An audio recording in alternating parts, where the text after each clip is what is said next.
కేసీఆర్ ఏం మాట్లాడుతుంది నల్గొండలో అంటే కృష్ణా జలాలపై హక్కు జీవన్మరణ సమస్య, న్యాయమైన వాటా కోసం ఢిల్లీకి అఖిలపక్షాన్ని తీసుకెళ్లాలి. ఇది ఒప్పందం కుదుర్చుకొని నీళ్ల పంపకం విషయంలో 299 టీఎంసీలకే అంగీకారం తెలిపి సంతకం పెట్టినప్పుడు గుర్తు రాలేదా జీవన్మరణ సమస్య అని? అప్పుడు గుర్తు రాలే జీవన్మరణ సమస్య, అప్పుడు అఖిలపక్షం గుర్తురాలే, అందరు నిర్ణయం తీసుకుందాం, అందరం కలిసి పోరాడదాం, ఎందుకు వాళ్ళకి 550 టీఎంసీలు మనకు ఎందుకు 299 టీఎంసీలు తీసుకోవాలన్నప్పుడు గుర్తు రాలేదా? అప్పుడు సంతకాలు చేసి వివరణ ఇచ్చి పంపించింది మీరు. తర్వాత ఇప్పుడు ఏమంటున్నారు? జీవన్మరణ సమస్య, కేఆర్ఎంబీ పరిధిలోకి 2 ప్రాజెక్టులు పోతే తెలంగాణ రాష్ట్రం ఆగమైపోతే తెలంగాణ రాష్ట్రం ప్రజలు మొత్తం కూడా నీటి సమస్య కోసం ఇబ్బంది పడాల్సి వస్తుందని చెప్పి ఇప్పుడు మాట్లాడుతున్నారు. మరి ఆ రోజు ఏమైంది? సరే కేఆర్ఎంబీ పరిధిలోకి ఇవ్వకుండా అడ్డుకోవాలి, ఆ ప్రయత్నం జరగాలి, కానీ కాంగ్రెస్ సర్కార్ అప్పచెప్పింది అంటున్నారు కదా. మరి ఆ విషయం మీద అసెంబ్లీకి వచ్చి మాట్లాడితే అయిపోతుంది కదా. నల్గొండ సభకు పోయి నల్గొండ సభ వేదికగా మాట్లాడాల్సినటువంటి కేసీఆర్ అసెంబ్లీకి వచ్చి మాట్లాడితే తప్పవుతుందా? సరే గౌరవప్రదంగా సభ మర్యాదల ప్రకారంగా ఎవరైనా కూడా నిల్చొని మాట్లాడాలి, తమ వాదన అనేది మొదటి నుంచి వస్తున్నది. కానీ మీకు అవకాశం కల్పిస్తుంది కదా ప్రభుత్వం, కల్పించకుండా వెనకపోతుందా? సమస్య ఉన్నది కాబట్టి మీకు అవకాశం కల్పిస్తుంది, మీరు కూర్చొని మాట్లాడవచ్చు, కానీ అసెంబ్లీకి వచ్చి మాట్లాడడం అనేది కాంగ్రెస్ ప్రభుత్వం చెప్తున్న మాట. ఇకపోతే అక్కడ కాఫర్ డ్యాం కట్టి నీళ్ళు ఎత్తిపోసే అవకాశం ఉన్నదట. మరి 97,000 కోట్ల రూపాయలు పెట్టి కాళేశ్వరం ప్రాజెక్టు, మేడిగడ్డ, అన్నారం, సుందిల, ఎల్లంపల్లి, అనంతసాగర్, కొండపోచమ్మ సాగర్ రకరకాల ప్రాజెక్టులు మొత్తం కూడా లింకుల పరిధిగా కట్టుకుంటూ వచ్చిన కేసీఆర్ గరేదో కాఫర్ డ్యాం ముందుగాల కడితే అయిపోయేది కదా. ఇప్పుడు తప్పు జరిగింది కాబట్టి కాఫర్ డ్యాం కట్టి ఎత్తిపోయొచ్చు, ఇంకేదైనా ఇవ్వచ్చు అని ఇప్పుడు సజెషన్లు సూచనలు ఇస్తున్నారు. కానీ మీరు ఎందుకు ప్రయత్నం చేయలే? మరి 2019లో పగుళ్ళు వచ్చినప్పుడు ఎందుకు బయట పెట్టలే? ఇక నన్ను మా ప్రభుత్వాన్ని బదనాం చేయాలని చూస్తున్నారు. ఇక్కడ ఎవ్వరికీ బదనాం చేయాలనే ప్రయత్నం కానీ, గెట్టు పంచాయతీ కానీ, బాటల పంపకం కానీ ఎవరికీ లేదు. కేసీఆర్కి ఏమన్నా బాటల పంపకం ఉన్నదా? రేవంత్ రెడ్డికి, కేసీఆర్కి ప్రజలకి ఏమన్నా గెట్ల పంచాయతీ ఉన్నదా?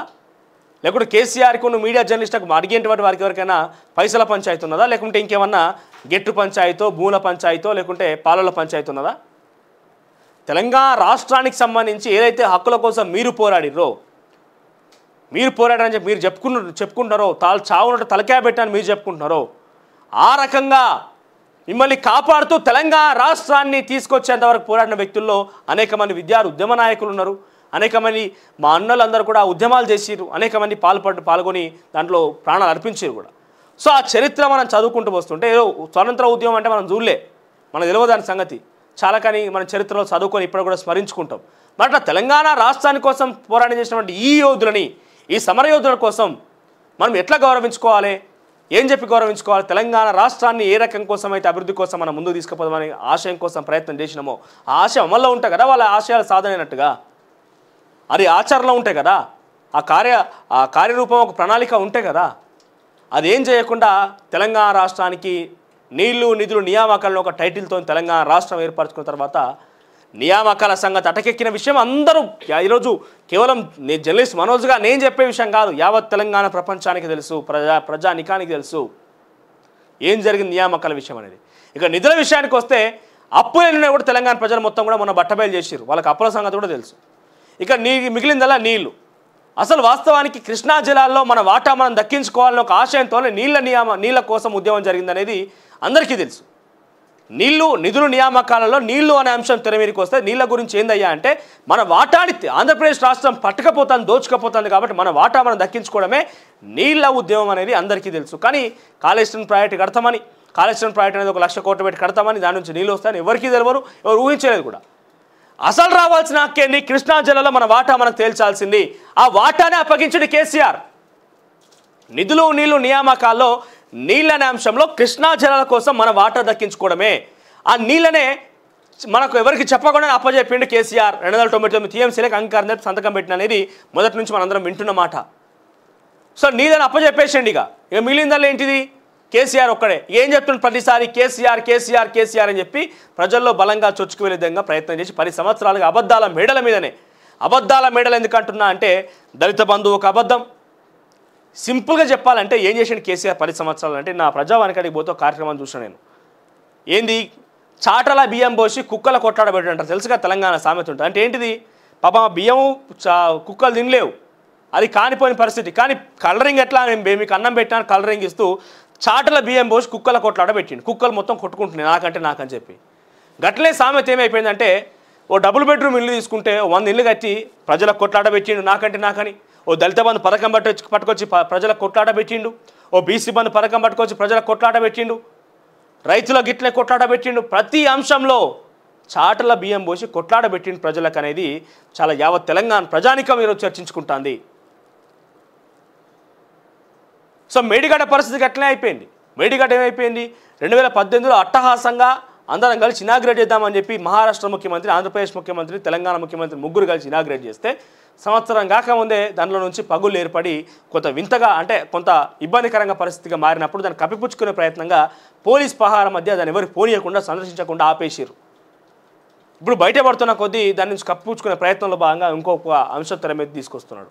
ఇది కాదంట్రా, నిజానికి తెలంగాణ ఉద్యమకారులు మీ చుట్టూ ఎవరైనా ఉంటే, ఓ గాదయ్యనో, పాశం యాదగిరో, గద్దరన్నమన్న వదిలి వెళ్ళిపోయినప్పటికీ ఆయన యొక్క ఆశయాలు ఇంకా నిలువెత్తు అందరి గుండెల్లో ఇంకా రగులుతూనే ఉన్నాయి. ఆయన యొక్క ఆశయ సాధన కోసం అందరి గుండెల్లో ఇంకా చిరస్మరణీయంగానే నిలిచిపోతూనే ఉంటాడు. ఓ కేకే మహేందర్ రెడ్డినో, బలరాం నాయక్నో, ఇంకా ఉస్మానియా విద్యార్థులనో, ఓ కోదండరామరెడ్డి సార్ అందరికన్నా కీలకం కోదండరామ్ సార్నో వీళ్ళందరినీ పోయి అడుగుతూ తెలుసు సార్, నీళ్లు నిధులు నియామకాలంటే ఏంటి సార్ అంటే వాళ్ళు చెప్పిన పాఠాలే మేము నేర్చుకున్నది. ఏమని, నీళ్లు అంటే కృష్ణా జలాల్లో మన వాటా తెలుసుకునేందుకు నీళ్ళ ఉద్యమం అని చేపట్టినాము. మరి కేసీఆర్ ఏం చేసినగా కృష్ణా జలాల వాటాలనే ఆంధ్రప్రదేశ్కి అప్పనం కట్టబెట్టిన సంతకం పెట్టి వచ్చిండు. మరి ఎడవా నీ నీళ్ళు నియామకాలు ఇవ్వకపోతే నియామకాలకు సంబంధించి పక్కన పెడితే నిధులకు సంబంధించి అప్పులు తీసుకొస్తేవి, నీళ్ళ సంగతి అటకెక్కే ఏమున్నదిగా. మరి ఆశయాల సాధన ఎడవేనట్టు, తెలంగాణ బంగారు తెలంగాణ ఎట్లయింది అన్నట్టు. కాంగ్రెస్ వారికి కావాల్సింది పరవులు పైరవీలే, హామీలపై తప్పించుకుంటామంటే ఊరుకోం. ఒకవేళ బీఆర్ఎస్ పార్టీ ఊరుకున్న ప్రజానికం ఊరుకోదు.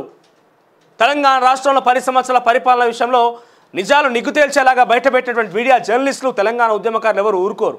కాంగ్రెస్ ఉత్తగానేమో పట్టుకొచ్చాడు కూర్చోబెట్టి, మీరు కూర్చోరాయి, మీరు సంపాదించుకోవడం ఎట్లే, ప్రజలకు సేవ చేయండి, ప్రజలకు మీరు ఇచ్చిన హామీ నెరవేర్చండి, ప్రజలకు గత పాలన నుంచి విముక్తి కల్పించండి తీసుకొచ్చి కాంగ్రెస్ పార్టీని అధికారంలో కూర్చోబెట్టారు. వాళ్ళు మీ లెక్కనే చేస్తామంటే ఇంకా ఊరుకునే పరిస్థితి లేదు. ఎందుకంటే ఇప్పటికే 20 ఏళ్ళ ఉద్యమం పోయింది. తెలంగాణ ఉద్యమం, తెలంగాణ తర్వాత కేసీఆర్ పైన ఉద్యమం, ఇప్పుడు మరోసారి 25 ఏళ్ళు అంటే ఇది 5వ సంవత్సరం నడుస్తూ ఉన్నది. ప్రస్తుతం ఒక 2 దశాబ్ద కాలాలు పోయినాయి. ఇంకా మిగిలిందల్లా ఈ సంవత్సరంలో ఇంకా గట్లే చేస్తామంటే ఊరుకునే ప్రసక్తి లేదు. బీఆర్ఎస్ పార్టీ దబ్బన ఊరుకున్నా ప్రజలు ఊరుకోరు. కాంగ్రెస్ పార్టీ ఏమైనా చేస్తే డెఫినెట్గా కర్రుగాచి వాత పెట్టే సమయం కాంగ్రెస్ పార్టీ కూడా ప్రజలు సిద్ధంగా ఉన్నారు. ఇక నల్గొండ సభలో భారత అధినేత కేసీఆర్ మాట్లాడతారట. ఏం బీక నీకు పేరు తాటిమట్ట ఉన్నదా, బొందలగడ్డకు పోతారా అని మాట్లాడుతుండు. ఏమంటుండు ఫైనల్గా అంటే, నేను పోతా, అసెంబ్లీ సమావేశాలు అయిపోయాక ఇక్కడ నాయకులు మొత్తం పట్టుకొని మళ్ళీ మేడిగడ్డ పోతా అంటున్నాడు. ఇంకా బొందలగడ్డకు పోతారని కాంగ్రెస్ పార్టీ ప్రశ్నించిన మీరే మళ్ళీ బొందలగడ్డకు పోయి ఏం చేస్తారో అర్థమైతే లేదు. బొందలగడ్డలో కేసీఆర్కి ఏం పని ఉన్నది? అది బొందలగడ్డ ఆల్రెడీ మారిందని మీరే చెప్తున్నారు కదా. పాడుబడ్డ బావిని తలపిస్తున్నది మేడిగడ్డ అనేది సుస్పష్టం. తెలంగాణకు అన్యాయం జరిగితే నా కట్టె గాలే వరకు కొట్లాడుతాను. గత సర్కారు చేసిన పనుల కంటే ఎక్కువ చేసి కొత్త ప్రభుత్వం మెప్పు పొందాలి. 4 మంచి పనులు చేస్తామని ఆరాటం ఉండాలి. కొత్త ప్రభుత్వం వచ్చినప్పటి నుంచి చూస్తున్నాం, పొద్దున లేస్తే కేసీఆర్ను తిట్టాలని చూస్తున్నారు. నన్ను తిడితే పెద్దోళ్ళు అవుతారా? అధికారం శాశ్వతం కాదు, ప్రజల హక్కులు, నీళ్ళ వాటా శాశ్వతం. నీళ్ళ వాటా శాశ్వతం అర్థం చేసుకోర్రి.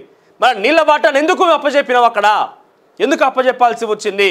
ఎందుకు సంతకం పెట్టాల్సి వచ్చింది? ఇది నేనో నువ్వో అన్న మాట కాదు. ఏకంగా జగన్మోహన్ రెడ్డి తన అసెంబ్లీ వేదికగా మొన్న ఆంధ్రప్రదేశ్ అసెంబ్లీ వేదికగా మాట్లాడిన మాటలు. కేసీఆర్ చేయబట్టే మన నీళ్ళు వచ్చినాయని చెప్పిండు. కేసీఆర్ ఏం చేసిండు? తెలంగాణ మోసపోయింది బాబు, నువ్వు పట్టుకపో అని చెప్పి 299 టీఎంసీలకే సంతకం పెట్టి వచ్చిండు. ఇకపోతే జేఈఈ మెయిన్లో తెలుగుల హవా దేశవ్యాప్తంగా 23